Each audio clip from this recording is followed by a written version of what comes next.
Hello dear student, welcome back to my YouTube channel. तो dear student, आज की इस वीडियो में हम सभी लोग क्लास 12 ध्रुव यात्रा कहानी का सारांश पढ़ेंगे। तो डियर स्टूडेंट, यह वीडियो आप लोगों के लिए बहुत ही ज़्यादा खास जाने वाला है। डियर स्टूडेंट, वीडियो को बिना स्किप किए हुए लास्ट तक देखते रहें, क्योंकि डियर स्टूडेंट इस वीडियो में मैं आप लोगों के लिए लेकर आया हूँ ध्रुव यात्रा कहानी का सारांश, जो कि बहुत ही ज़्यादा इंपॉर्टेंट है, क्योंकि यह हर बार बोर्ड एग्जाम में पूछा जाता है। तो डियर स्टूडेंट, आप लोगों को इसका सारांश बिल्कुल अच्छी तरीके से पता होना चाहिए, क्योंकि बोर्ड एग्जाम में ध्रुव यात्रा हो गया, पंचलाइट हो गया और बहादुर कहानी का सारांश, इससे 3-4 प्रकार के सारांश पूछे जाते हैं, जिनमें से एक को ही करना होता है। तो डिस्टो आप लोगों को कोई ना कोई एक या दो यानी कि दो आपको सारांश बिल्कुल अच्छी तरीके से पता ही होने चाहिए, क्योंकि दोनों में से 2 या 3 पूछता है, दोनों में से सिर्फ एक को ही करना होता है। तो डिस्टो यह वीडियो आप लोगों के लिए बहुत ही ज़्यादा खास जाने वाला है। डिस्टो अगर आप हमारे यूट्यूब चैनल पर पहली बार है तो प्लीज़ यार यूट्यूब चैनल को सब्सक्राइब करिए, क्योंकि आप लोगों का एक सब्सक्राइबर मेरे लिए बहुत कुछ मायने रखता है। तो स्टूडेंट, वीडियो को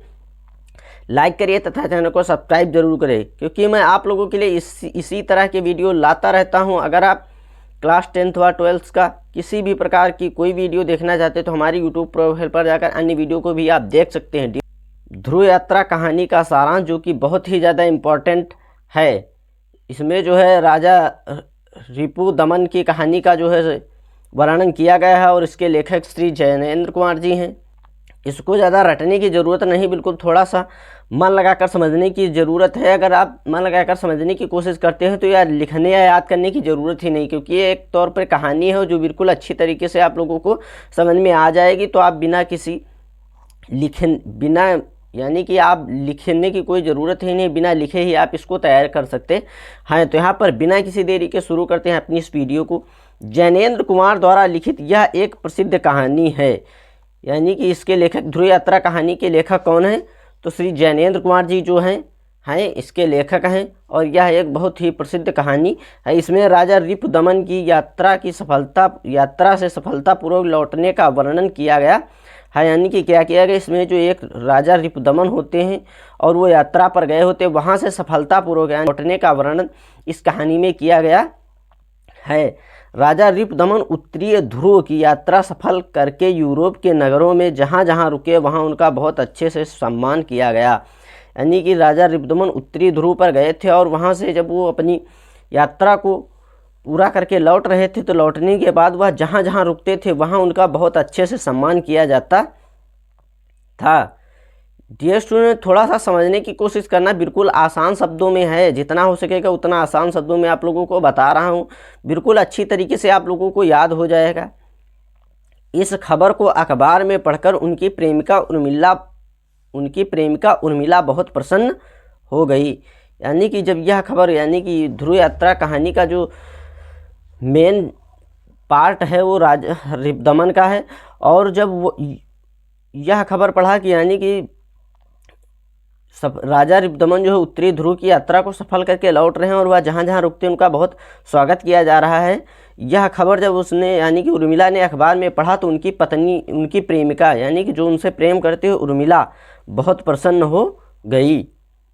यानी कि बहुत ही ज़्यादा प्रसन्न हो गया, बहुत ही ज़्यादा खुश हो गई।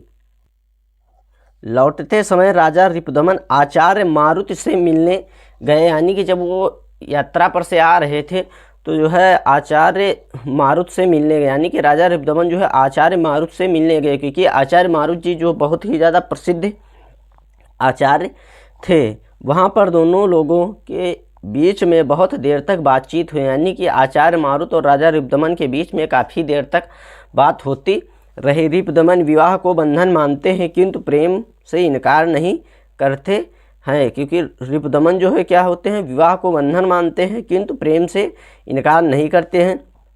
उर्मिला उनकी प्रेमिका और उनके बेटे की माँ है। यानी कि उर्मिला जो है उनकी प्रेमिका है और उनके बेटे की माँ भी है, यानी कि उनका एक बेटा भी है और उनकी एक प्रेमिका है जिसका नाम उर्मिला है। यह बात उसके अलावा कोई नहीं जानता। यानी कि यह बात जो है उनके अलावा कोई नहीं जानता कि उर्मिला उनकी प्रेमिका है और उनका एक बेटा भी है। यह बात राजा रिपुदमन के अलावा कोई नहीं जानता था। रिपुदमन उर्मिला कि वह अब पारिवारिक बंधन में बंधना चाहते हैं। यानी कि रिपुदमन जो है अपनी प्रेमिका उर्मिला से कहते हैं कि अब मैं पारिवारिक बंधन, यानी कि मैं आपसे शादी करना चाहता हूँ या पारिवारिक बंधन में बंधना चाहता हूँ, पर उर्मिला इनकार कर देती है। यानी कि उसके बाद क्या होता है कि उर्मिला उनको मना कर देती है कि अभी आप शादी ना करिए, और कहते हैं कि आपको अभी दक्षिणी ध्रुव पर विजय प्राप्त करना है। यानी कि और क्या कहते हैं कि आपको अभी दक्षिणी ध्रुव पर भी जाकर के विजय प्राप्त करनी है, आप अभी शादी मत करिए, और मना कर देती है। मारुति रिपुदमन को बताते हैं, यानी कि आचार्य मारुत जो है रिपुदमन को बताते हैं कि उर्मिला उनकी सगी पुत्री है। यानी कि क्या होता है कि उर्मिला जो होती है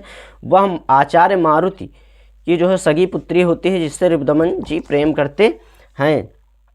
और आचार्य मारुत कहते हैं कि इसे विवाह करके साथ रहना चाहिए, और कहते हैं कि उर्मिला को अब विवाह करके जो है आचार्य जी कहते हैं कि उर्मिला को अब विवाह करके राजा रिपुदमन के साथ रहना चाहिए। पर उर्मिला ने किसी की बात नहीं मानी, यानी कि उसने किसी की बात नहीं मानी, सबको मना कर दिया। अंततः रिपुदमन दक्षिणी ध्रुव पर जाने के लिए फ़ोन पर बात की।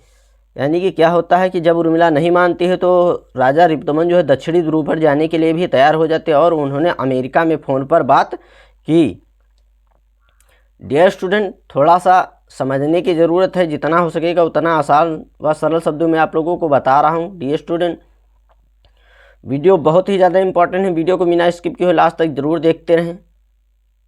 और बहुत ज़्यादा बड़ा भी नहीं लिखना, क्योंकि 80 शब्दों में पूछता है। अगर इससे ज़्यादा आप बड़ा लिखने की कोशिश करते हैं तो क्या फ़ायदा, आपका टाइम सिर्फ वेस्ट होगा। जितनी चीज़ें सिर्फ इम्पॉर्टेंट हैं उन्हीं चीज़ों को मैं बता रहा हूँ इसमें। तो 80 शब्दों में पूछता है तो आप लोगों को इतना बड़ा बता दे रहा हूँ कि आप थोड़ा बहुत अगर बीच में भूल भी जाते हैं तो 80 शब्दों में तो पूरा ही करके आएंगे। किंतु तीसरे दिन उर्मिला ने अखबार में पढ़ा कि राजा रिपुदमन सवेरे खून से भरे पाए गए। यानी कि तीसरे दिन, यानी कि जब उन्होंने बात की और वह दक्षिणी ध्रुव पर यात्रा के लिए निकल गए, उसके तीसरे ही दिन उर्मिला ने अखबार में पढ़ा कि राजा रिपुदमन सवेरे खून से भरे पाए गए। गोली का कनपटी के आर पार निशान था, यानी कि क्योंकि उन्होंने आत्महत्या कर ली थी और गोली का कनपटी पर आर पार निशान था, क्योंकि उन्होंने खुद को गोली मार ली थी या आत्महत्या कर ली थी, जिससे कनपटी के आर पार गोली का निशान था। उन्होंने पत्र लिखा था कि मैं किसी के वचन को पूरा करने जा रहा था, पर ध्रुव पर भी बचना नहीं था, और अब भी नहीं बचूंगा। यानी कि वो इतना ज़्यादा टेंशन कर लेते हैं, सोच लेते हैं, और कहते हैं कि मैं, यानी कि पत्र एक लिखा था और उसमें लिखा था मैं किसी के वचन को पूरा करने जा रहा था, पर ध्रुव पर भी जाना बचना नहीं था। यानी कि दक्षिणी ध्रुव बहुत ही ज़्यादा मतलब रिस्की है वहाँ पर, तो इसलिए वहाँ पर भी जाकर के बचना नहीं था और अब भी बचना नहीं, ऐसा लिखते हैं। और कहते हैं कि भगवान मेरे प्रिय के प्राण और मेरी आत्मा की रक्षा करे, बस इतना ही कहते हैं। और उसके बाद कनपटी पर गोली रखकर मार लेते हैं और आत्महत्या कर लेते हैं। बस इतना ही कहानी में दिया गया। आप लोगों को बिल्कुल अच्छी तरीके से लिख के आना, क्योंकि मेरी राइटिंग तो ख़राब है, बट आप लोगों की राइटिंग बिल्कुल अच्छी होगी। बिल्कुल आप लोग अच्छे शब्दों में लिखना, क्योंकि राइटिंग बहुत कुछ मायने रखती है। डियर स्टूडेंट, उम्मीद करता हूं कि हमारी वीडियो पसंद आई होगी। डियर स्टूडेंट, अगर आपने अभी तक हमारे यूट्यूब चैनल को सब्सक्राइब नहीं किया तो प्लीज़ यार यूट्यूब चैनल को सब्सक्राइब करिए, वीडियो को लाइक करिए, कमेंट करके जरूर बताइए कि वीडियो कैसा लगा।